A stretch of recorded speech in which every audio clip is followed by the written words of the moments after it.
Welcome back to my YouTube channel. ಎಲ್ಲರೂ ಹೇಗಿದ್ದೀರಾ, ಚೆನ್ನಾಗಿದ್ದೀರಾ ಅಂತ ಭಾವಿಸ್ತಾ ಇವತ್ತಿನ ವೀಡಿಯೋನ ಸ್ಟಾರ್ಟ್ ಮಾಡ್ತಿದ್ದೀನಿ.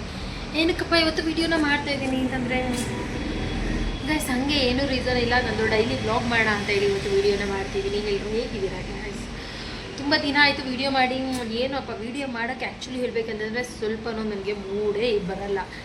ಏನಕ್ಕೆ ಅಂತ ಗೊತ್ತಿಲ್ಲ. ಎಷ್ಟೊಂದು ಕಂಟೆಂಟ್ ಇರುತ್ತೆ, ಎಷ್ಟೊಂದು ಇರುತ್ತೆ, ಬಟ್ ವೀಡಿಯೋನ ಮಾಡಲ್ಲ ಗೈಸ್. ನಾನು ಏನಾಗಿದೆ ಅಂತ ನನಗೆ ಗೊತ್ತಿಲ್ಲ ಆ್ಯಕ್ಚುಲಿ ಹೇಳ್ಬೇಕಂತಂದರೆ. ಇನ್ನು ಮುಂದೆ ನಾನು ಕನ್ಸಿಸ್ಟೆನ್ಸಿಯಿಂದ ವೀಡಿಯೋನ ಮಾಡ್ಕೊಂಡು ಹೋಗೋಣ ಅಂತ ಅಂದ್ಬಿಟ್ಟಿದ್ದೀನಿ. ಬಟ್ ನಿಮ್ಮೆಲ್ಲರ ಸಪೋರ್ಟು ನನಗೆ ಬೇಕು ಗೈಸ್, ಬೇಕು. ಮಾಡ್ತಿದ್ದೀನಿ ಅಂತಂದರೆ ಇವಾಗ ಇತ್ತೀಚಿನ ದಿನಗಳಲ್ಲಿ ಇನ್ಸ್ಟಾಗ್ರಾಮಲ್ಲಿ ಟ್ರೆಂಡಿಂಗಲ್ಲಿರೋ ವೀಡಿಯೋ ಅಥವಾ ಲೀಡಲ್ಲಿರೋ ವೀಡಿಯೋ ಅಂತಂದರೆ ಹಾಸನಲ್ಲಿ ಮೊನ್ನೆ ಗೂನಳ್ಳಿ ಹತ್ರ ಮದುವೆ ಬಂದು ನಿಂತೋಯ್ತು. ಓಕೆನಾ, ಆ ವಿಡಿಯೋ ಬಗ್ಗೆ ತುಂಬ ಜನ ಮಾತಾಡಿ ಮೇಡಮ್ ಅಂತ ನನಗೆ ಇನ್ಸ್ಟಾಗ್ರಾಮಲ್ಲಿ ಕಮೆಂಟ್ ಹಾಕಿದ್ರು. ಸೊ ಆದ್ದರಿಂದ ಇನ್ಸ್ಟಾಗ್ರಾಮಲ್ಲಿ ಅದನ್ನು ರಿಪ್ಲೈ ಮಾಡೋದು ಬೇಡ ಅಂತೇಳಿ ಅದ್ರ ಬಗ್ಗೆ ನಾನು ಯೂಟ್ಯೂಬಲ್ಲಿ ಮಾತಾಡೋಣ ಅಂಥೇಳಿ ವೀಡಿಯೋಸನ್ನ ಮಾಡ್ತಾಯಿದ್ದೀನಿ ಗೈಸ್. ಆ್ಯಕ್ಚುಲಿ ಹೇಳಬೇಕಂತಂದರೆ ನಿಮ್ಮ ಒಪಿನಿಯನ್ ಏನು ಅದ್ರ ಬಗ್ಗೆ ಅಂತ ತುಂಬ ಜನ ಕೇಳಿದ್ದಾರೆ ನನಗೆ. ಬೇಸಿಕಲಿ ತುಂಬ ಜನ ಇನ್ಬಾಕ್ಸಲ್ಲಿ ಮೆಸೇಜ್ ಮಾಡಿದ್ದಾರೆ. ಸೊ ಆದ್ದರಿಂದ ನಾನು ಇವತ್ತು ಈ ವಿಡಿಯೋನ ಮಾಡ್ತಾಯಿದ್ದೀನಿ.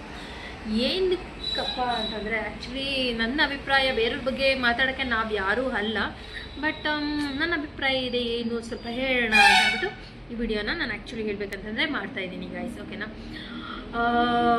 ನನ್ನ ಪ್ರಕಾರ ತುಂಬ ಅವ್ರಿಗೆ ತುಂಬಾ ತಪ್ಪಿದೆ ಇದರಲ್ಲಿ. ಹೇಳಬೇಕು ಅಂತಂದರೆ ಯಾವ ಹೆಣ್ಮಕ್ಳು ತಂದೆ ತಾಯಿಗೆ ಇಷ್ಟು ಮಟ್ಟಿಗೆ ನೋವನ್ನ ಕೊಡಬಾರ್ದು ಅಂತ ಹೇಳಲಿಕ್ಕೆ ಇಷ್ಟಪಡ್ತೀನಿ. ಆ್ಯಕ್ಚುಲಿ ನನಗೆ ವಿಡಿಯೋ ಹ್ಯಾಂಗಲ್ಲೇ ಸರಿ ಹೋಗ್ತಿಲ್ಲ ಗೈಸ್. ಒಂದು ಸೆಲ್ಫಿ ಸ್ಟಿಕ್ ತೊಗೋಬೇಕು ಆ್ಯಕ್ಚುಲಿ ನಾನು ಹೇಳ್ಬೇಕಂತಂದರೆ. ಎಲ್ಲಿ ಇಟ್ಕೊಂಡು ವೀಡಿಯೋ ಮಾಡೋದು ನನಗೆ ಆ್ಯಕ್ಚುಲಿ ಗೊತ್ತೇ ಆಗ್ತಿಲ್ಲ. ಆ್ಯಕ್ಚುಲಿ ಹುಡುಗಿದು ತುಂಬಾ ತಪ್ಪಿದೆ ಅಂತ ಹೇಳಬೇಕು. ಕೆಲವೊಬ್ಬರು ತುಂಬ ಜನ ಅದೇ ಕಂಟೆಂಟ್ನ ಇಟ್ಕೊಂಡು ವಿಡಿಯೋಸ್ನ ಮಾಡಿದ್ದಾರೆ. ಅಲ್ಲಿ ಅವ್ರ ತಂದೆ ತಾಯಿಗಳನ್ನ ಮೆನ್ಷನ್ ಮಾಡಿ ಪರ್ಟಿಕ್ಯುಲರಾಗಿ ತುಂಬ ಬೈತಿದ್ದಾರೆ. ಆ್ಯಕ್ಚುಲಿ ಏನು, ನಿಮ್ಮ ತಂದೆ ತಾಯಿಗೆ ಹುಡುಗಿನ ಮದುವೆ ಮಾಡೋಕ್ಕಿಂತ ಮುಂಚೆ ಕೇಳಬೇಕು ಅನ್ನೋ ಪರಿಜ್ಞಾನ ಇರಲಿಲ್ವಾ, ಕೇಳೋಕ್ಕಾಗಿಲ್ಲ ಅಂದಮೇಲೆ ಇವರೆಂಥ ತಂದೆ ತಾಯಿನಪ್ಪ ಅಂತಂದ್ಬಿಟ್ಟು ನೀನು ಯಾವ ಸಿನಿಮೆ ತಂದೆ ತಾಯಿ ಅಂತ ಅಂದ್ಬಿಟ್ಟು ಕೆಲವೊಂದು ಕಂಟೆಂಟ್ ಕ್ರಿಯೇಟರ್ಸು ಇದೇ ವಿಡಿಯೋನ ಇಟ್ಕೊಂಡು ವಿಡಿಯೋನ ಮಾಡಿದ್ದಾರೆ. ಬಟ್ ಆ್ಯಕ್ಚುಲಿ ಹೇಳ್ಬೇಕಂದ್ರೆ ಇದು ತುಂಬಾ ತಪ್ಪು ಹೇಳಬೇಕಂತಂದರೆ. ಏನಕ್ಕಪ್ಪ ಅಂತಂದರೆ ತಂದೆ ತಾಯಿ ಏನೂ ಕೇಳಿಲ್ಲ ಬಿಡಿ, ಅವ್ರದ್ದು ಒಂದು ಕಡೆಯಿಂದ ತಪ್ಪು ಅಂತ ಅಂದ್ಕೊಳ್ಳೋಣ. ಬಟ್ ಹುಡುಗಿ ಈಗಿನ ಕಾಲದ ಹುಡುಗಿರು ತಂದೆ ತಾಯಿ ಹತ್ರ ಏನೂ ಡಿಸ್ಕಷನ್ ಮಾಡೋಕ್ಕೆ ಎದುರುಕೊಳ್ಳೋ ಅಂಥ ಹುಡುಗಿರಲಿಲ್ಲ.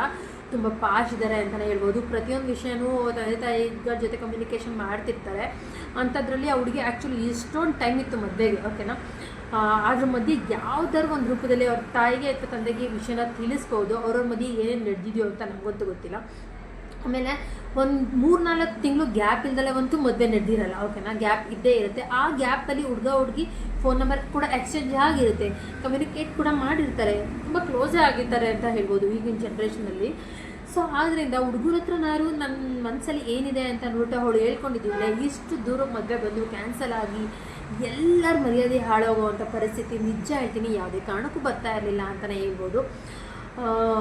ಅವಳಿಗೆ ನನ್ನ ಪ್ರಕಾರ ಹುಡುಗಿ ಏನು ಅಂತ ನಂಗೆ ಅರ್ಥನೇ ಆಗ್ತಿಲ್ಲ. ಬಿಕಾಸ್ ಸಾವಿರಾರು ಜನಗಳ ಮುಂದೆ ಅವಳಿಗೆ ಹೇಳುವಂಥ ಒಂದು ಧೈರ್ಯ ಇದೆ. ಎಂಥ ಹೆಣ್ಮಕ್ಳಿಗೂ ಈ ಧೈರ್ಯ ಇರೋಲ್ಲ. ಎಷ್ಟೋ ಜನ ಎಷ್ಟೇ ಲವ್ ಇದ್ರೂ ಕೂಡ ಅದನ್ನು ಮನಸ್ಸೊಳಗೆ ಮುಚ್ಚಿಟ್ಕೊಂಡು ತಾಳಿನ ಕಟ್ಟಿಸ್ಕೊಳ್ಳೋ ಅಂಥ ಹೆಣ್ಮಕ್ಳು ಸುಮಾರು ಜನ ನಾವು ನೋಡಿರ್ತೀವಿ ನಮ್ಮ ಸುತ್ತಮುತ್ತಲ ಸಮಾಜದಲ್ಲಿ. ಬಟ್ ಈ ಹುಡುಗಿ ಅಷ್ಟು ಜನಗಳ ಮುಂದೆ ಎಲ್ಲ ಧೈರ್ಯವಾಗಿ ಹೇಳಿದಾಳೆ ಅಂದರೆ ಇವಳೇನು ಹೆದರಿಕೆ ಭಯ ಅಂತ ಹುಡುಗಿ ಅಲ್ಲ. ಓಕೆನಾ, ನನ್ನ ಪ್ರಕಾರ. ಸೊ ಅದರಿಂದ ಅವಳು ಹೇಳ್ಬೋದಾಗಿತ್ತು, ಹೇಳಲಿಲ್ಲ. ಅದರಿಂದ ಹುಡುಗನ ನೋಡಿದ್ರೆ ನಮಗೆ ಆ್ಯಕ್ಚುಲಿ ತುಂಬಾ ಪರ್ಸ್ನಲಿ ಬೇಜಾರಾಯಿತು. ತುಂಬ ಒಳ್ಳೆ ಹುಡುಗ, ನೋಡಿದ್ರೇ ಗೊತ್ತಾಗುತ್ತೆ. ಬೇರೆಯವರಾಗಿದ್ದರೆ ಅಲ್ಲಿ ಕಥೆನೇ ಬೇರೆ ಥರ ನಡೆದಿರ್ತಿತ್ತು ಅನಿಸುತ್ತೆ. ಬಟ್ ಎಲ್ಲ ಕಾಮ್ ಆ್ಯಂಡ್ ಕೂಲಾಗಿ ಅದನ್ನು ಸಾಲ್ವ್ ಮಾಡಿದ್ದಾರೆ ಅಂತಲೇ ಹೇಳ್ಬೋದು.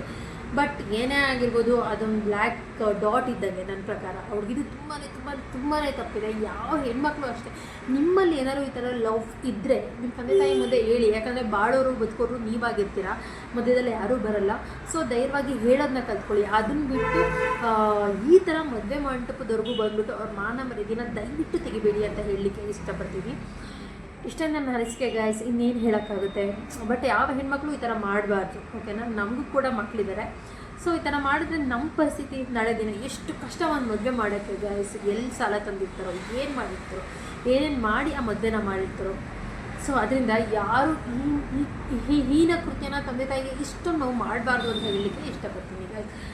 ಇಷ್ಟೇ ಇದ್ರ ಬಗ್ಗೆ ಮಾತಾಡಿ ಅಂತ ತುಂಬ ಜನ ಕೇಳಿದ್ರು ಅನ್ನೋ ಕಾರಣಕ್ಕೆ ನನ್ನ ಅಭಿಪ್ರಾಯನ ಇಲ್ಲಿ ವ್ಯಕ್ತಪಡಿಸಿದ್ದೀನಿ ಅಂತ ಹೇಳ್ಬೋದು. ವಿಡಿಯೋ ಏನಾದರೂ ಇಷ್ಟ ಆದರೆ ದಯವಿಟ್ಟು ಕಮೆಂಟ್ ಮಾಡಿ, ಶೇರ್ ಮಾಡಿ, ನನ್ನ ವಿಡಿಯೋನ ಲೈಕ್ ಮಾಡಿ ಅಂತ ಹೇಳ್ತೀನಿ. ಇನ್ನೂ ಇದು ಸ್ಟಾರ್ಟಿಂಗ್, ನನಗೆ ಅಷ್ಟು ಏನು ಮಾತಾಡಬೇಕು ಅಂತ ಗೊತ್ತಾಗ್ತಾ ಇಲ್ಲ. ಪ್ಲೀಸ್ ನನ್ನ ವಿಡಿಯೋಗೆ ಸಪೋರ್ಟ್ ಮಾಡಿ. ಇನ್ನೂ ಹೆಚ್ಚು ನನಗೆ ಇದೇ ಥರ ಕಂಟೆಂಟ್ ಇರೋ ವಿಡಿಯೋನ ಮಾಡಬೇಕು ಅಥವಾ ಇದೇ ಥರ ಏನಾದರೂ ವಿಡಿಯೋನ ಮಾಡಬೇಕು ಅನ್ನೋಂಗಿದ್ರೆ ನನಗೆ ದಯವಿಟ್ಟು ಕಮೆಂಟ್ ಬಾಕ್ಸಲ್ಲಿ ಮೆಸೇಜನ್ನು ಹಾಕಿ ಅಂತ ನಾನು ಹೇಳ್ಬೋದು guys. Okay bye, thank you. ಮತ್ತು ನೆಕ್ಸ್ಟ್ ವಿಡಿಯೋದಲ್ಲಿ ನಿಮ್ಮ ಭೇಟಿ. ಬಾಯ್.